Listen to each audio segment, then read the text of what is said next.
రంగారెడ్డి జిల్లా ఇబ్రహీంపట్నం పెద్ద చెరువు సమీపంలో 108 అడుగుల పంచముఖ ఆంజనేయ స్వామి విగ్రహ నిర్మాణానికి శంకుస్థాపన చేశారు మంత్రి దుద్దిళ్ల శ్రీధర్ బాబు। ఈ కార్యక్రమంలో హంపి పీఠాధిపతి విద్యారణ్య భారతి పాల్గొన్నారు।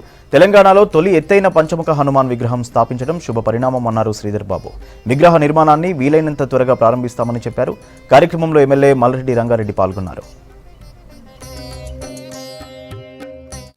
ఈ ట్యాంక్ బండ్ కంటే ఇంకా మెరుగైన రీతిలో నిర్మాణం కానీ చేపించే ఒక ప్రయత్నం తప్పకుండా చేస్తామని మరి దీనికి సంబంధించి కూడా మరి పీఠాధిపతుల ఆశీస్సులతో ఒక మంచి ఆలోచన అంకురార్పణ చేస్తూ ముందుకు నడుస్తా ఉన్న మా రంగన్న గారు వారి మిత్రులు అదేవిధంగా హరిహర అఖండ క్షేత్రానికి వీరపట్నం ట్రస్టుకు సంబంధించిన పెద్దలకి మా సహకారం ఎల్లప్పుడూ ఉంటుందని మరి పెద్దలందరి ఆశీస్సులతో ఇక్కడున్న ఈ ప్రాంతవాసుల సమస్యలను పరిష్కారం చేయడంలో మరి మేమందరం కూడా తప్పకుండా ముందుండి పనిచేస్తామని మీ అందరికీ కూడా మనవి చేస్తూ మరొకసారి పీఠాధిపతి బ్రహ్మశ్రీ విద్యారణ్య భారతి స్వామి గారి ఆశీస్సులు వారి పాదాభివందనాలు మా పైన ఎప్పుడు కూడా ఉండాలని కాంక్షిస్తూ వారి ఆశీస్సులు కోరుతూ సెలవు తీసుకుంటా ఉన్నాం।